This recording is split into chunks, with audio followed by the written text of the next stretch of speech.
Bismillahirrahmanirrahim. Rabbi shrah li sadri wa yassir li amri wahlul 'uqdatam min lisani yafqahu qawli. Rabbi zidni ilman warzuqni fahman. Subhanaka la ilma lana illa ma 'allamtana innaka antal alimul hakim.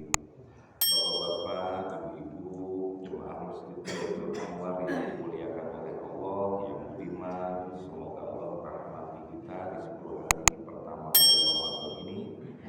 Karena dengan rahmatnya lah kita bisa ditempatkan di surga Allah. Orang yang mengandalkan amal maka dia akan menjadi sombong, mengandalkan sholatnya, mengandalkan zakatnya, mengandalkan infaknya. Apakah karena itu saja? Tidak. Kita masuk surga karena rahmat Allah Subhanahu wa ta'ala. Semoga malaikat yang ada di masjid ini semuanya menyaksikan bahwa kita memang benar-benar berniat lurus untuk menuntut ilmu. Tidak semuanya ditolong tergerak hatinya untuk menuntut ilmu. Afaman syarahallahu sadrahu lil Islam fa huwa 'ala nuril min rabbih. Barang siapa yang tergerak hatinya kepada Islam dengan menuntut ilmu agama, maka sesungguhnya dia telah mendapatkan nur, cahaya dari Allah Subhanahu wa ta'ala. Mudah-mudahan semuanya ini mukanya bercahaya, walaupun minyak goreng menghilang tetap bercahaya, walaupun harga-harga melambung semuanya tercukupi dan dipelihara oleh Allah Subhanahu wa ta'ala. Amin ya rabbal alamin. Baik bapak-bapak, ibu-ibu, kita sekarang membahas, alhamdulillah kemarin kita sudah membahas tentang hari Senin, hari pertama Ramadan, kita Futuhatul Madaniyah fi Syu'abil Iman. Kemudian kita bahas lagi hari berikutnya kitab tafsir surat Yasin. Kemudian kita Ushul Ibad. Kemudian yang sekarang kita kepada kitab Minhajul Abidin. Kemudian kitab-kitab yang lain yang insyaallah tiap hari kita akan ulang setiap minggu.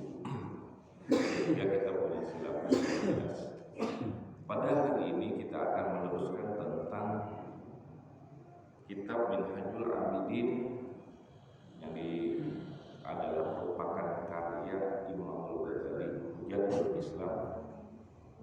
Ada beberapa tanjakan ahli ibadah. Tanjakan yang pertama adalah yang sudah kita lalui, yaitu tanjakan ilmu dan ibadah. Tanjakan ilmu dan ibadah di luar selain ilmu dan ibadah dalam kehidupan seorang manusia adalah batil, sia-sia. Jadi kita kemarin sudah bahas bagaimana tentang pentingnya ilmu. Ibadah tanpa ilmu sia-sia, akan celaka. Begitu juga punya ilmu tapi nggak diamalkan, sia-sia.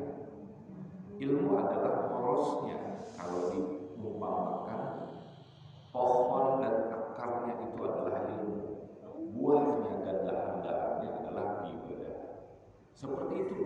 Semakin bersema ilmu seseorang, semakin subur pohonnya, semakin banyak dahannya, semakin banyak buahnya.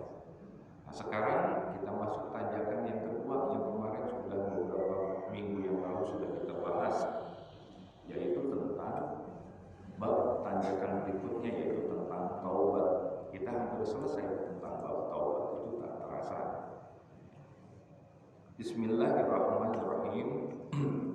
Summa lam yakinan anna hadhil aqobata aqobatun su'batun amruha muhimmun wa daruha azimun.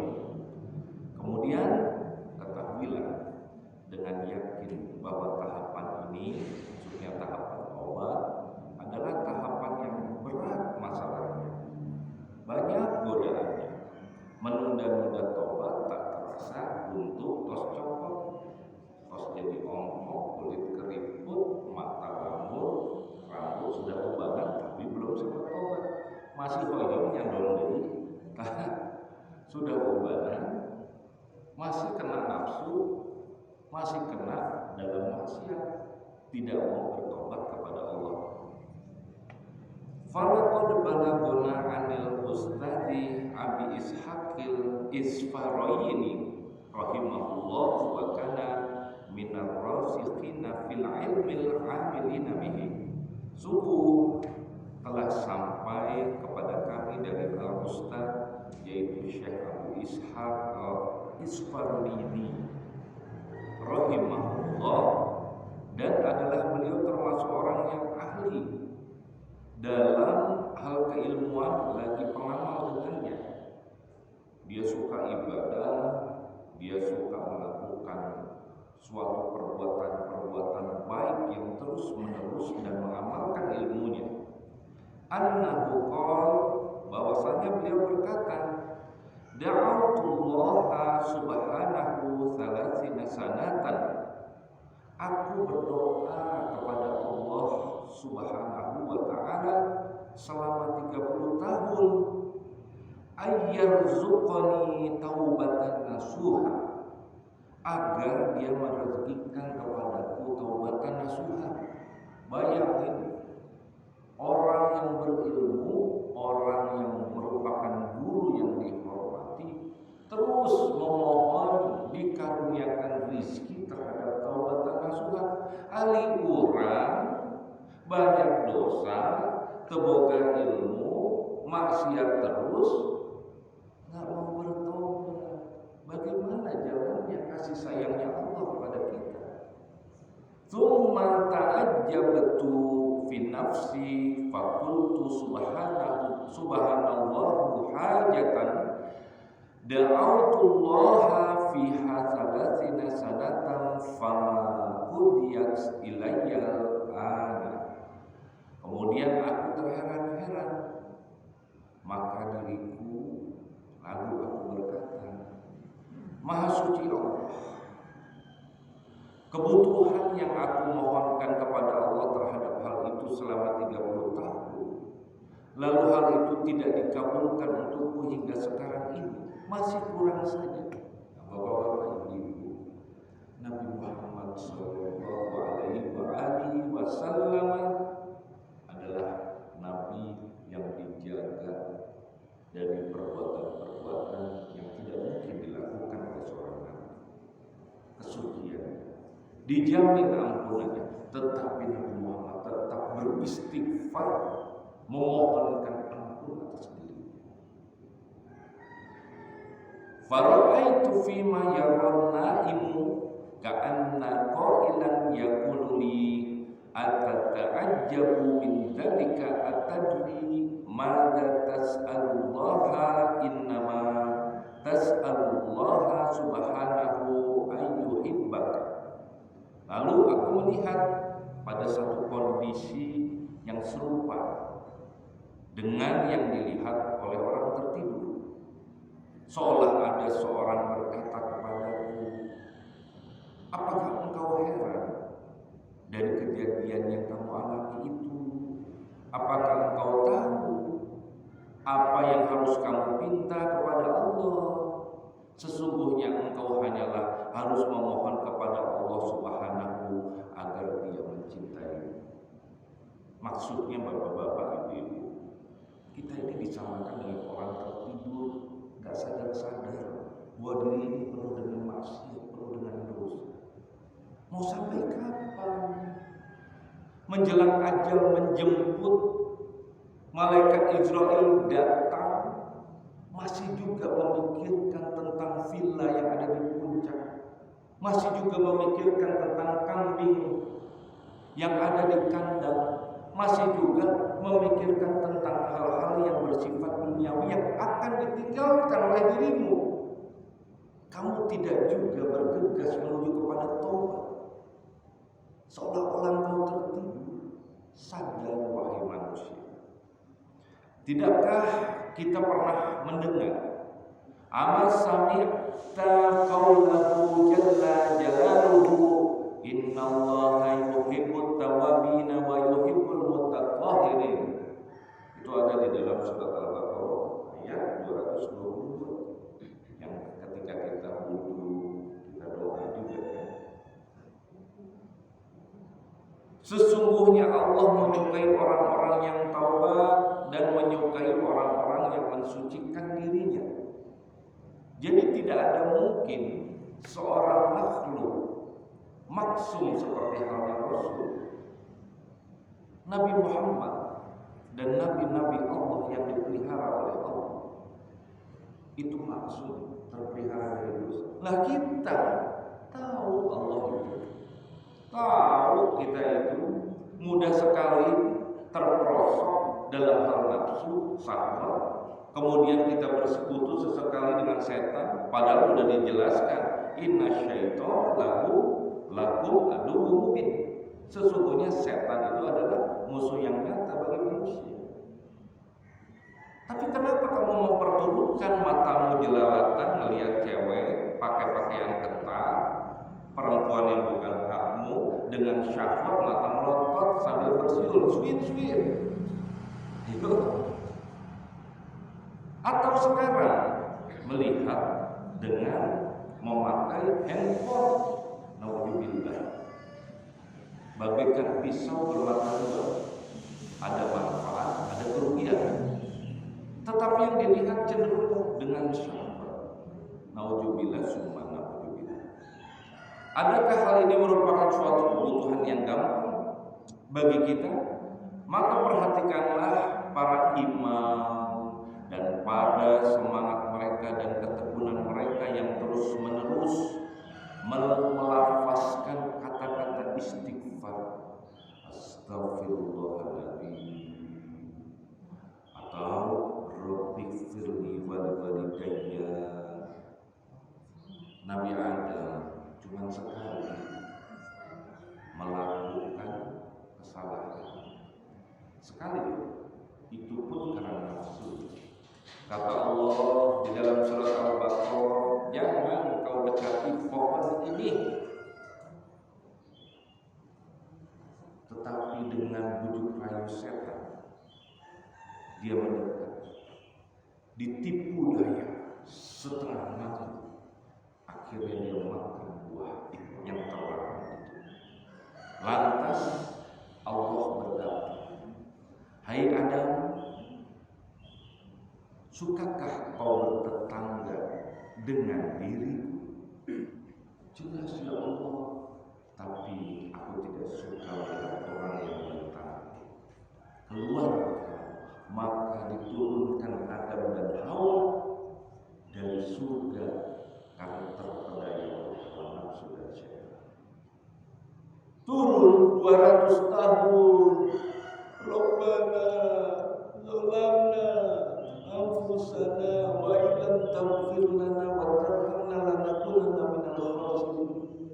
Ya Rabb, Tuhanku, zalamna, sungguh hamba telah berbuat zalim, menzalimi diri hamba dengan memperturutkan hawa nafsu. Kalau tidak Engkau mengasihi hamba dengan mengampuni hamba, maka hamba termasuk orang-orang yang rugi. Nangis 200 tahun, terpisah dari Adam sebelah sana, Hawa sebelah sana, ketemu di Jabal Rahmah setelah pengampunan oleh Allah Subhanahu wa Ta'ala itu diberikan. Orang kerjaannya masih ya, orang dosa. Ayo, dosa mata, dosa kuping, belum lagi dihitung dosa hati, iri, dengki, hasad, hasud, sombong. Apa kamu menghadap Allah dengan kondisi seperti ini?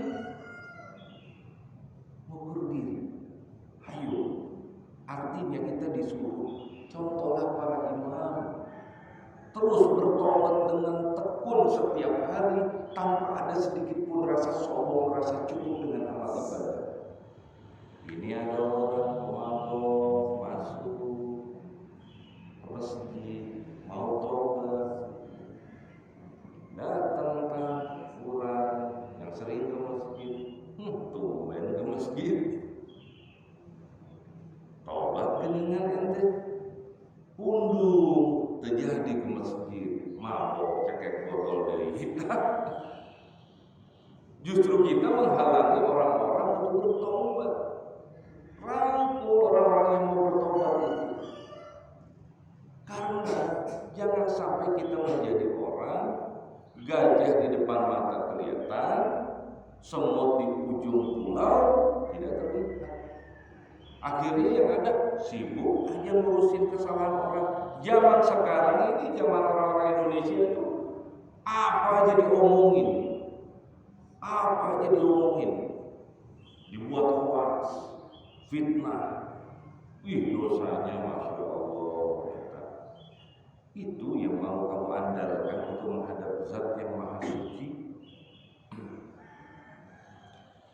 Fa'iyaka an tansaya amro iblisa wa bal'ama ibnu ba'ur a'idh kana mabda'u amrihima zanban wa akhiruhu kufran fahalakaha ma'al halikina abadal abidi. Maka waspadalah engkau melupakan masalah iblis, jangan anggap remeh. Dan ingat kisah Bal'am bin Ba'ur. Sebab permulaan masalah keduanya adalah berdosa dan pada akhirnya menjadi kafir. Lalu keduanya menjadi binasa bersama makhluk-makhluk binasa lainnya selama-lamanya. Penjelasan tentang Bal'am bin Ba'ur ini ada di dalam surat Al-A'raf. Ahli tafsir Ibnu Katsir menjelaskan, Ibnu Abbas menjelaskan bahwa zaman dahulu ada seorang yang sangat soleh yang bernama Bal'am bin Ba'ur. Dia tinggal di negara Kanaan. Pada saat itu Nabi Musa alaihissalam bertekad untuk memerangi raja yang zalim di negeri Kanaan. Kebetulan Bal'am bin Ba'ur tinggal di situ.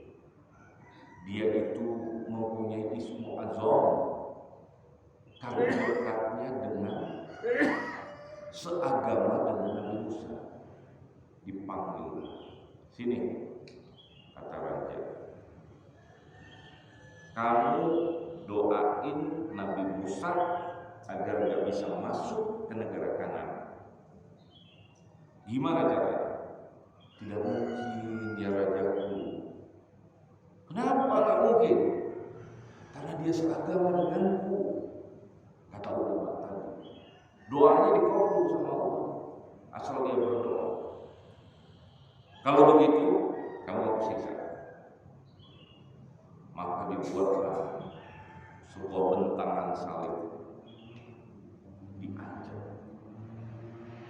Pilih, kalau kamu doain ikut dengan aku bebaskan kamu dari salib, aku salib. Tetapi aku tambahkan lagi dengan harta, dengan wanita, dengan pangkat, jabatan dan kedudukan. Ayo. Akhirnya karena takut mati, terbujuk rayu oleh setan, kemudian dia pergi. Dia lihat di perkemahan.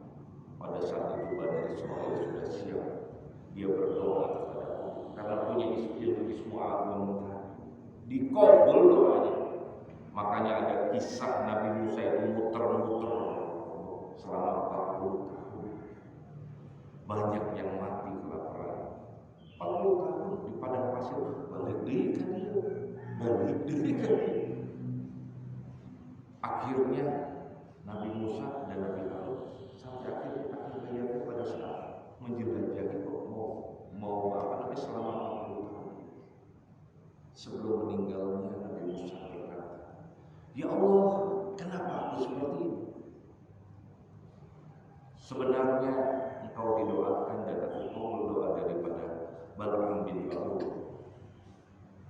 Lantas dia mengatakan, kalau begitu ya Allah, aku berdoa, cabutlah ilmu agama dan matikan dia dalam keadaan kafir. Maka mati Bal'am bin Ba'ur dengan doa Nabi Musa.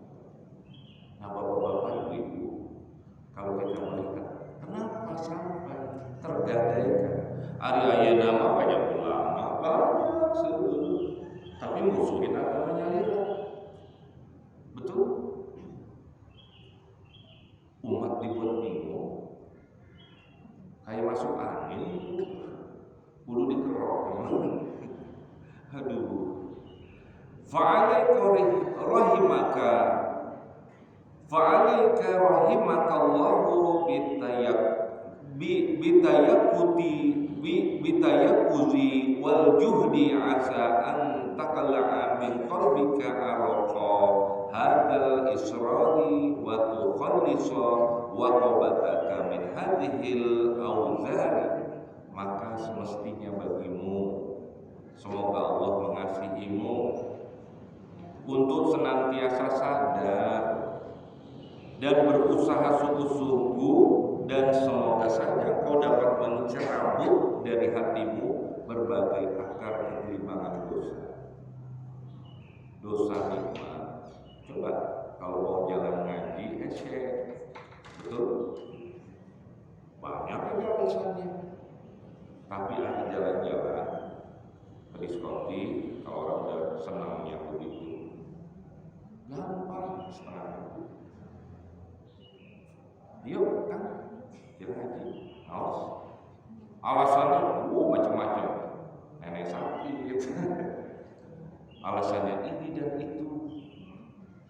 Yuk kita sedekah masjid, bagi butuh untuk madrasah, misal. Tapi ada jalan-jalan papayan atau begini. Ini kebanyakan nih. Kebetulan saya di rumah sakit. BPJS udah nunggak. Kita harus bayar juga. Papayan. Padahal anaknya boga mobil, boga imah, papayan. Akhirnya menghinakan diri, minta SKPN, nggak bohong. Banyak yang seperti itu.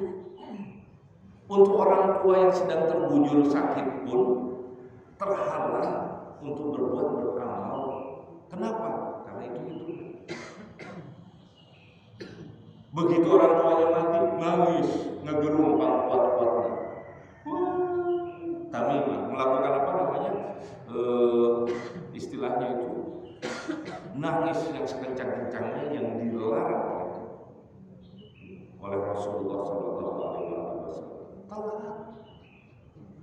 Dulu ketika membutuhkan, ketika dia hidup, ketika tua, kemana kamu? Ketika dalam keadaan sudah papaihan, sudah susah, baru. Dulu waktu masih mudanya kamu carikan. Dulu waktu masih hidupnya, masih dalam keadaan butuhnya, mau minta duit aja 100.000, dicarikan, dinasihatan 2 jam. Anak jawab aja. Hitung-hitungan kayak itu.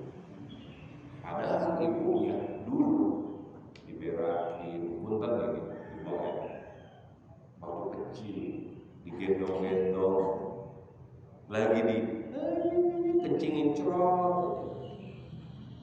Rasanya kalau tahu dia bakalan durhaka sama orang tua, cek kayak gitu. Cukup gak pikir. Sekarang banyak yang seperti itu. Apa sebabnya? Agama dijauh, ulama dijauh, guru-guru tidak diperhatikan. Semuanya menganggap dalam keadaan kondisi yang benar-benar lupa, seperti orang tertidur, seperti kata Imam Ghazali tadi, seolah dirinya tidak berdosa. Kita lanjutkan. Wala ta'man qasawatal qalbi minadz-dzunubi wa ta'ammal halak. Dan jangan engkau merasa aman terhadap mengerasnya hati akibat dari dosa-dosa. Renungkanlah keadaan dirimu. Falaqad qala ba'du shalihina inna sawadal qalbi minadz-dzunubi wa 'alamatu sawadil qalbi alla tajida minadz-dzunubi mafza'an wala li ta'ati mawqi'an wala lil mau'izati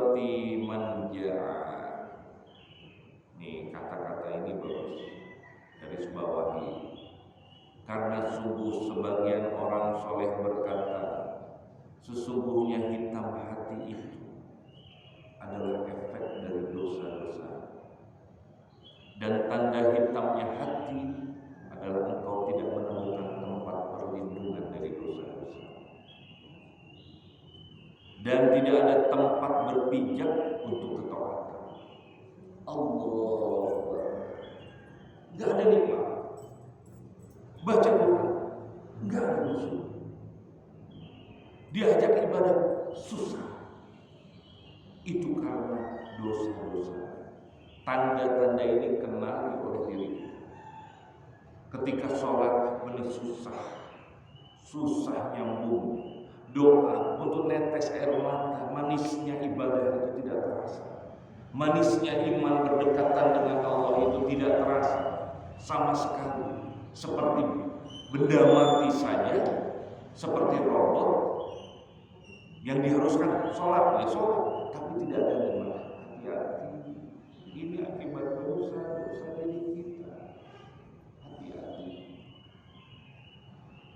Dan tidak ada tempat berpijak untuk ketaatan, dan tidak ada tempat yang tepat untuk nasihat. Dengerin nasihat hese. Allah, baru kemarin nasihatin gue, susah nasihat. Sombongnya minta, lama-lama di hati. Jadi ada yang namanya hati yang sehat, yang disebut sebagai qalbun salim. Kalau hati orang yang sehat, itu adalah hati orang yang bertakwa.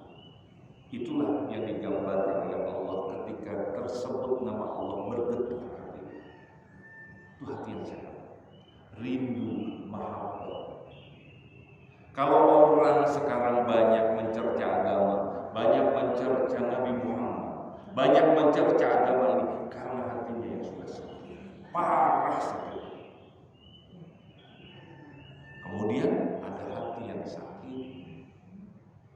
Hati yang sakit ini yaitu tadi, penuh dengan dengki, penuh dengan sombong, penuh dengan ghibah, penuh dengan tamimah, penuh dengan tajasus, mengkorek-korek informasi dosa-dosa orang untuk dijadikan bahan ghibah. Mulut gak sabar cumbur untuk ngomong, ngobrol, ngalur ngidul tentang dosa-dosa ghibah. Naudzubillah min dzalik. Dan yang ketiga, kalau gak hati-hati ini, kalau bermayitun, hati yang mati. Nah, hati yang mati udah sombong. Maka pada kondisi yang hati yang mati itu, khatamallahu ala qulubihim wa ala sam'ihim wa ala absarihim ghishawatun wa lahum adzabun. Kalau hatinya sudah mati, jangan harap nembus, diistidrak sama Allah, dibiarkan dah berujian. Bukankah Allah fa'alhamaha fujuraha wa taqwa? Kasih. Mau jalan fujur, jalan kesesatan, bisa kamu silakan pilih. Atau mau jalan wa taqwaha, jalan takwa. Tetapi kebanyakan manusia lupa, enggak ingat sama dosa ini. Dan janganlah kita meremehkan dosa-dosa apapun. Lalu engkau atau diri kita ini menganggap sebagai orang yang tobat. Padahal sebenarnya sebagai orang yang terus-menerus mengerjakan dosa-dosa besar. Tidak sadar. Makanya sekarang di bulan Ramadan ini kunci mulut. Hati dipertajam untuk selalu mengingat introspeksi kesalahan diri ini. Ini ada satu kisah, satu lagi penutup. Wa laqad balaguna an Kahmasib ibnil Hasan annahu qala aznabtu dzamban fa inna abki alaihi munzu 40 sana. Maka sungguh telah sampai kepada kami kabar dari Syekh Kahmas bin Al-Hasan, wafatnya pada tahun 1149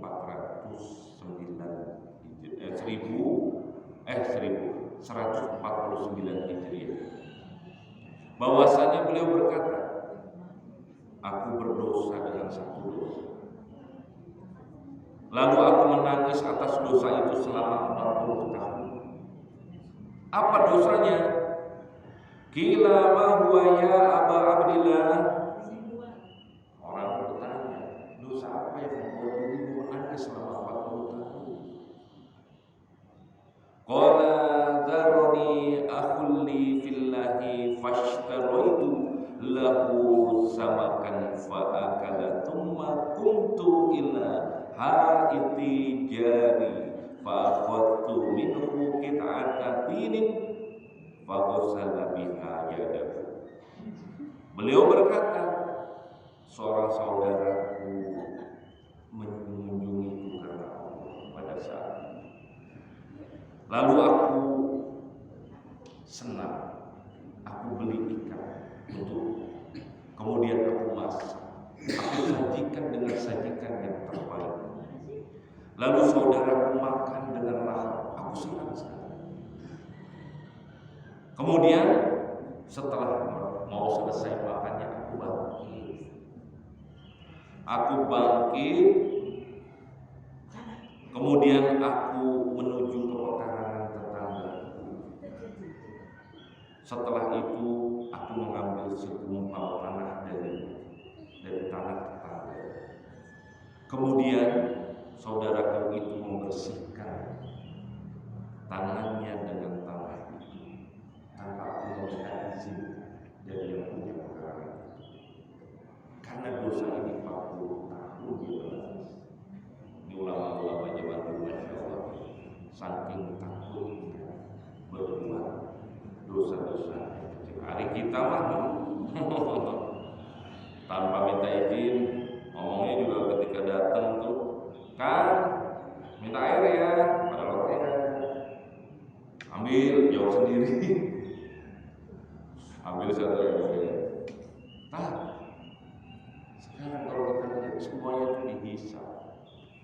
Nah, bapak-bapak, ibu-ibu, inilah merupakan kitab dari Minhajul Abidin tentang tanjakan tobat. Maka dari itu anjuran saya, introspeksikan diri, perdebatkan di dalam hati kita.